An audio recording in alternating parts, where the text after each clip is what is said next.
Selamat pagi siswa-siswi Ibu semuanya. Ibu berharap kabar kalian semuanya dalam keadaan sehat dan tetap semangat mengikuti pembelajaran mandiri di rumah. Nah, untuk pagi hari ini, Ibu mau sampaikan materi tentang cermin cekung. Tujuan pembelajaran cermin cekung kali ini yaitu siswa dapat menjelaskan pembentukan bayangan pada cermin cekung. Yang kedua, siswa dapat menjelaskan fungsi cermin cekung dalam kehidupan sehari-hari. Coba kalian simak gambar berikut ini. Ada yang penting yang perlu kamu ketahui di sini adalah letak dari sumbu utama. Kemudian titik M itu merupakan pusat kelengkungan cermin.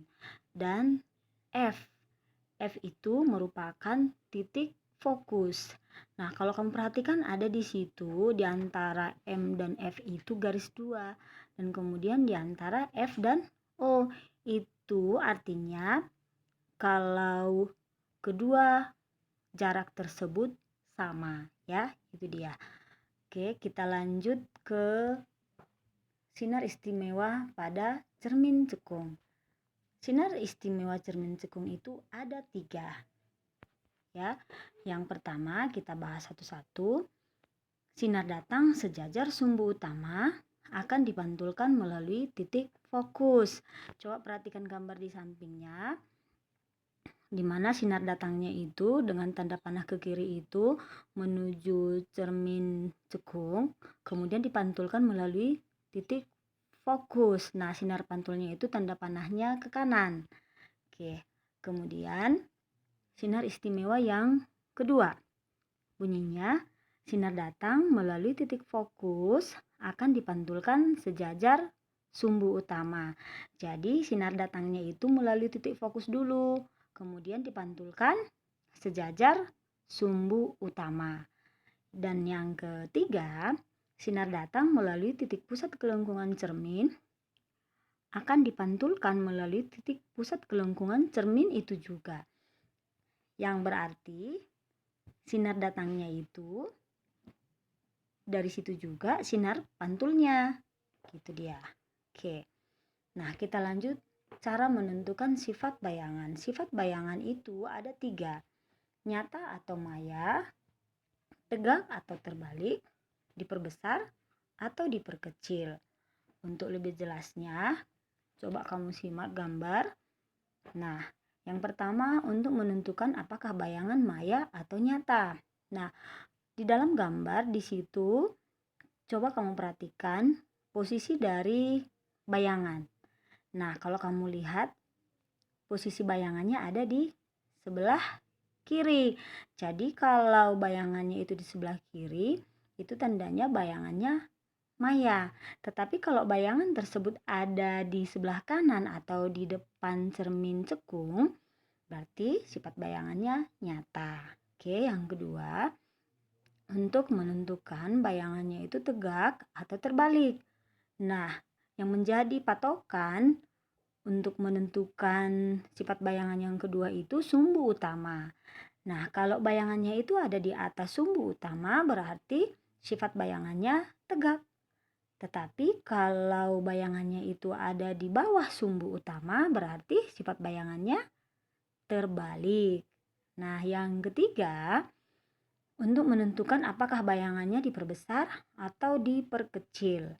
Nah, kalau bayangannya itu lebih besar dari ukuran bendanya semula, berarti sifat bayangannya diperbesar. Nah, tetapi kalau bayangannya itu lebih kecil dari ukuran benda semula, berarti sifat bayangannya diperkecil. Nah, itu dia ya. Berharap kamu mengerti. Kita masuk ke persamaan cermin cekung. Nah, hubungan antara jarak benda ke cermin, jarak bayangan ke cermin, dan panjang titik fokus itu ditulis dengan rumus seper F sama dengan seper S tambah seper S aksen, di mana F itu merupakan jarak titik fokus, S itu jarak benda ke cermin, S-aksen itu jarak bayangan ke cermin dan semuanya itu sama-sama dengan satuan sentimeter. Nah, yang kedua, rumus untuk menentukan perbesaran.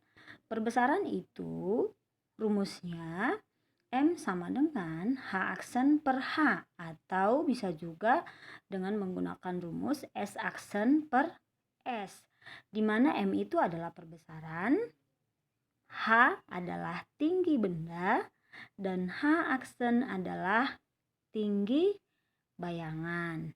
Itulah persamaan dari cermin cekung.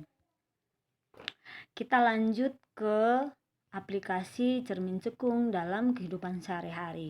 Di sini ada Ibu buat 4 contoh. Yang pertama, sebagai antena parabola untuk menerima sinyal radio. Kemudian sebagai pengumpul sinar matahari di PLTS. Apa itu PLTS? Pembangkit listrik tenaga surya atau tenaga matahari. Nah, yang ketiga sebagai pemantul pada lampu mobil. Kemudian sebagai pemantul pada berbagai lampu sorot atau senter. Ya, itulah dia aplikasi dari cermin cekung dalam kehidupan sehari-hari. Supaya lebih memahami materi kita kali ini ada Ibu buat contoh. Silakan kamu simak baik-baik. Sebuah benda diletakkan 10 cm di depan cermin cekung. Jika jarak fokus cermin tersebut 6 cm, tentukanlah jarak bayangan yang dibentuk, perbesaran, dan sifat bayangan. Nah, untuk mengerjakan soal ini, pertama-tama kita buat dulu apa-apa aja yang diketahui. Nah, yang pertama yaitu jarak benda besarnya 10 cm. Yang kemudian jarak fokus atau F besarnya 6 cm. Nah, yang ditanya yang pertama jarak bayangan, perbesaran, dan sifat bayangan. Oke. Nah, pertama kita selesaikan mencari jarak bayangan, kita pakai rumus yang pertama, yaitu 1/F sama dengan 1/S tambah 1/S aksen. Nah, kita keluarkan yang dicari, kita pindahkan ke sebelah kiri, yaitu 1/S aksen sama dengan 1/F kurang 1/S. Kita masukkan nilainya, 1/6 kurang 1/10. Kita samakan penyebutnya. 5/30 dikurang 3/30 sama dengan 2/30. Maka jarak bayangannya nilainya 30/2 yaitu 15 cm. Oke ya. Kemudian yang kedua, mencari perbesaran. Kita pakai rumus yang kedua, yaitu M sama dengan S aksen per S, di mana besar S aksen itu yang sudah kita cari di yang pertama, yaitu 15/10 sama dengan 1,5 kali. Berarti lebih besar dari ukuran benda semula, ya. Nah, kemudian sifat bayangannya. Untuk mengerjakan sifat bayangan ini, coba simak gambar di samping. Nah, untuk menentukan letak bayangannya ini, kita memakai sinar istimewa, yaitu yang pertama dan yang kedua. Hasil perpotongannya tersebutlah letak bayangannya, ya, seperti pada gambar. Nah, yang pertama untuk menentukan apakah sifatnya nyata atau maya. Nah, kalau kamu lihat bayangannya itu di depan cermin atau di belakang, yaitu di depan cermin. Kalau di depan cermin, artinya sifat bayangannya nyata. Oke ya. Kemudian untuk menentukan tegak atau terbalik. Nah, ini titik acuannya sumbu utama. Kalau bayangannya itu ada di atas sumbu utama, berarti sifat bayangannya tegak. Kalau di bawah, sifat bayangannya terbalik. Berarti soal ini sifat bayangannya terbalik karena di bawah sumbu utama. Oke. Dan yang ketiga, untuk menentukan diperbesar atau diperkecil. Nah, lihat, apakah bayangannya itu lebih kecil dari bendanya atau lebih besar? Yaitu lebih besar. Nah, itulah dapat disimpulkan sifat bayangan pada soal ini nyata, terbalik, dan diperbesar. Ya, Ibu harap soalnya bisa kamu kerjakan, bisa dipahami.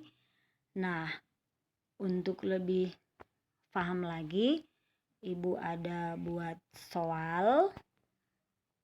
Ini ya, coba kamu simak. Kamu buat seperti contoh jalannya. Buat apa-apa aja diketahui, apa ditanya, kemudian kerjakan sesuai dengan yang ditanya. Yang pertama, jarak bayangannya berapa, perbesarannya berapa, dan apa sifat bayangannya. Nah, coba kamu kerjakan di bukumu. Kemudian, kalau setelah selesai kamu kerjakan, kamu lihatlah jawaban yang sudah Ibu buat.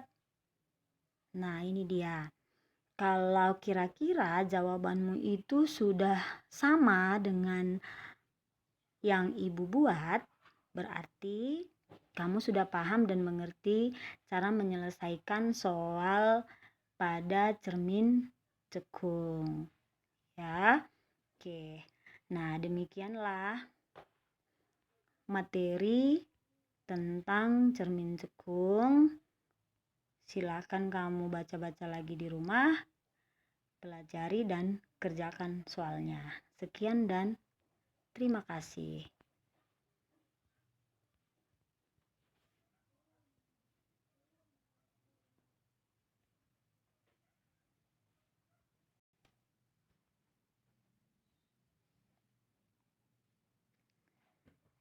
Itulah dia siswa-siswi Ibu semuanya materi tentang cermin cekung.